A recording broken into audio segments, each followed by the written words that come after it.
ఇస్లాంతో కొంతవరకు భయపడే విధంగా కొద్దిగా క్రూరత్వం గతంలో చూపించినటువంటి చరిత్ర ఇతిహాసాలు నరకడం చంపడం మతం మార్చడం మతమే మారాలి ఇలాంటివి చూసిన తర్వాత ఇస్లాంని శాంతి మతం కాదు, ఇస్లాం అనేది కొంత ఏ రకంగా అనిపించిందంటే వీళ్ళకి ఈవెన్ కొన్ని విషయాలు నాకు కూడా అనిపించింది కాబట్టి మిమ్మల్ని అడిగే ప్రయత్నం చేశాను. కొంత క్రూరత్వాన్ని చూపిస్తున్నట్టుగా లేకపోతే ఈ రకంగా ఎవరైనా ఫాలో అవుతారా, ఇదంతా ఒక ఉన్మాదం లాగా కనిపిస్తూ ఉంది, అక్కడ శాంతి అనేది కనిపించట్లేదు, ఇది శాంతి మతం అని ఎట్లా క్లెయిమ్ చేస్తారు ఫస్ట్. రెండవది కొంత క్రూరత్వాన్ని కొంత తీసుకుంటున్నట్టుగా చాలామంది భయపడుతున్నట్టుగా కూడా కనిపించింది. దానికి నేను వితండవాదము ఎక్కడుంది అని మీరు అడిగితే నేను చెప్పలేను, కానీ బట్ సమాజంలో ఉన్నటువంటివి అనేవి అనేకం మీరు చూస్తూనే ఉన్నారు. సో దీని గురించి ఇది శాంతి మతం అని ఎలా చెప్తారు మీరు? ఒకటి. రెండోది, మతాలన్నీ ఒకటే చెప్పదలుచుకున్నారా మీరు, అన్ని మతాలు ఒకటే చెప్తున్నాయని మీ ఆలోచన, లేకపోతే మానవులు ఇన్ని మతాలు ఇన్ని గ్రంథాలు ఎలా మీరు దాన్ని ఏ రకంగా డెఫిఫై చేస్తారు? ఇక్కడ విషయం ఏంటంటే మీరు అంటే చాలా పెద్ద ప్రశ్న అడిగారు, నాకు సమయం కూడా మీరు ఇస్తే నేను సమాధానం చెప్పగలుగుతాను. యాక్చువల్గా మతాలన్నీ ఒకటా అంటే మతాలన్నీ కూడా ముక్కలు అయిపోయాయి, వేరు మతాలు అయిపోయాయి. ధర్మం ఒకటే అని చెప్తాను. ధర్మం ఒకటే ఉంది. దీనికి సంబంధించి ఖురాన్లో ఒక వాక్యం చూస్తే మనకు క్లారిటీ వస్తుంది. వాక్యం చూద్దాం మనము. ఖురాన్ గ్రంథం మీరు ఒకసారి ఓపెన్ చేస్తారు. దీంట్లో మీరు ఖురాన్ చూస్తే సార్ 23వ సూరా ఖురాన్ ఇక్కడ చూడండి, 51 నుంచి 52 వాక్యాలు ఉన్నాయి కదా. 51 నుంచి 52 51-52 వాక్యాలు. తర్వాత 54 వరకు మనం చూస్తే ఇక్కడ చూడండి, ఓ ప్రవక్తలారా, అంటే ఒక ప్రవక్త గురించి కాదు, ఇది ప్రవక్తలందరికీ సంబంధించి, స్వచ్ఛమైన వస్తువులను తినండి, మంచి పనులు చేయండి, మీరు ఏది చేసినా అది నాకు తెలియకపోదు, అంటే ఏది చేసినా దేవుడికి తెలిసిపోతుంది అన్నది. మీ ఈ సంఘం ఒకే సంఘం, అంటే ప్రవక్తలందరిది ఒకే సంఘం, మానవులందరూ కూడా ఒకే సంఘం అనమాట. నేను మీ ప్రభువును కనుక మీరు నాకు మాత్రమే భయపడండి. ఆ తర్వాత చూడండి, కానీ తరువాత ప్రజలు తమ ధర్మాన్ని వారిలో వారే ముక్కలుగా చేసుకున్నారు. అంటే దేవుడు ప్రవక్తలందరికీ ఋషులందరికీ ఇచ్చిన ధర్మం ఒకటే, కానీ తర్వాత అంటే ప్రవక్తల తర్వాత కాలంలో ప్రజలు ఏం చేశారట, వాళ్ళ ధర్మాన్ని ముక్కలుగా చేసుకున్నారు. నాకు అర్థమైనట్టుగా నేను, మీకు అర్థమైనట్టుగా మీరు, ఈ ముక్కలే మతాలుగా విడిపోయాయి అనమాట. అంటే ఇప్పుడు యాక్చువల్గా ముందు ధర్మం ఒకటే ఉంది, తర్వాత ముక్కలుగా మతాలు వేరైపోయాయి. అయితే నన్ను ఇక్కడ ఒక ప్రశ్న అడగనివ్వండి సార్. ఇప్పుడు ఈ ఖురాన్లో ఏముందనంటే వారు ముక్కలుగా చేసుకున్నారు అనే విషయం అంటుంది. అయితే ఇప్పుడు అథెంటిక్గా తీసుకోవాలి అని అంటే ఖురాన్ అవతరించేటప్పటికి ఏ మతం ఉండకూడదు అనేది నా ఆలోచన. ఎందుకంటే మొట్టమొదటి దివ్య ఖురాన్ ఇదే అయినప్పుడు, ధర్మ గ్రంథం ఇదే అయినప్పుడు అప్పటికి ఇంకా ముక్కలు అవడానికి లేదు. ఆదాము హవ్వ సంతతి అని చెప్పి క్లెయిమ్ చేసుకున్నటువంటి ఖురాన్ కానీ బైబిల్ కానీ చెప్పాల్సిన విషయం ఏంటంటే మీరు ఎలా బతకాలో చెప్పాలి తప్పితే కానీ అప్పటికే ప్రవక్తలకు మెసేజ్ ఇవ్వటం కానీ, అంటే ఇది ఎప్పటి నుంచి అప్డేటెడ్గా తీసుకోవాలి అని అంటే 1400 ఇయర్. మీరు చాలా వాల్యూడ్ క్వశ్చన్ అడిగారు. ఇదే మొదటిసారిగా అవతరిస్తున్న గ్రంథం కాబట్టి అప్పటికే ముక్కలైపోయారు అని చెప్పే అవకాశం లేదు, ఇప్పుడే ధర్మం వస్తుంది కాబట్టి.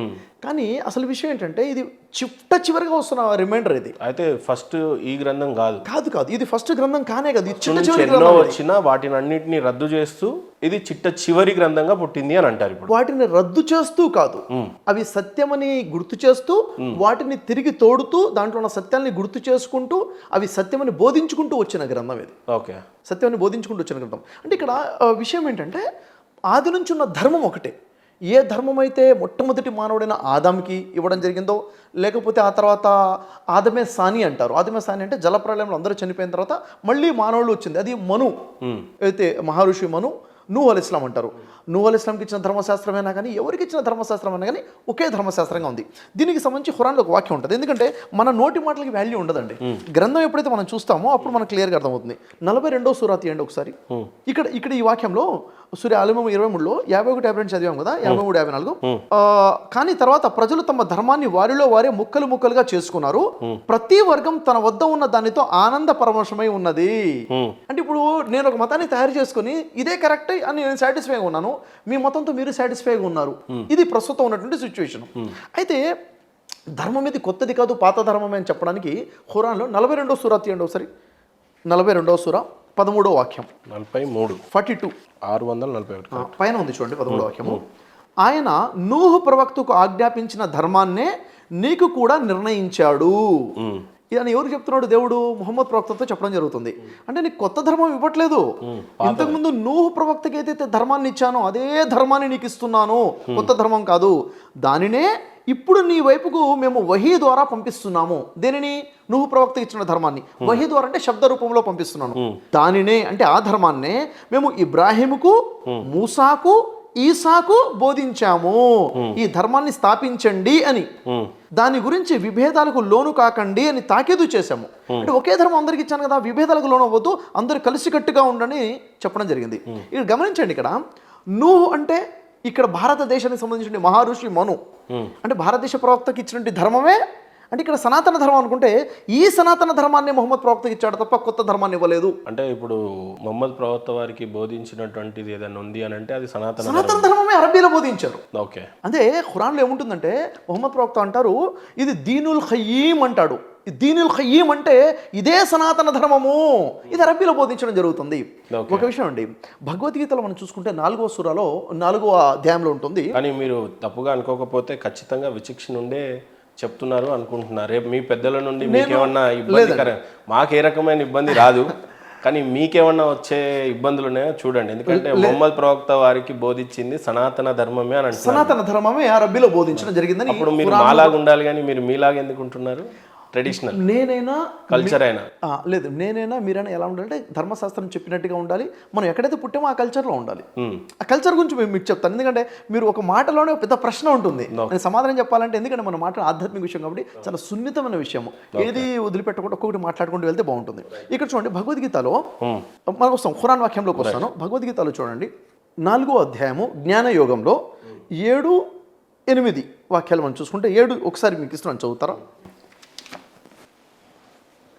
చూడండి సార్, భగవద్గీతలో 4వ అధ్యాయంలో ఇది దాదాపుగా ప్రతి హిందూ విన్నటువంటి శ్లోకమే. ఇది చూసుకున్నట్లయితే, ఓ అర్జున, ఎప్పుడెప్పుడైతే ధర్మము క్షీణించి అధర్మము వృద్ధి చెందుతుందో అప్పుడప్పుడు నన్ను నేను సృష్టించుకుంటాను, అంటే నేను అవతరిస్తాను అని చెప్పడం జరిగింది.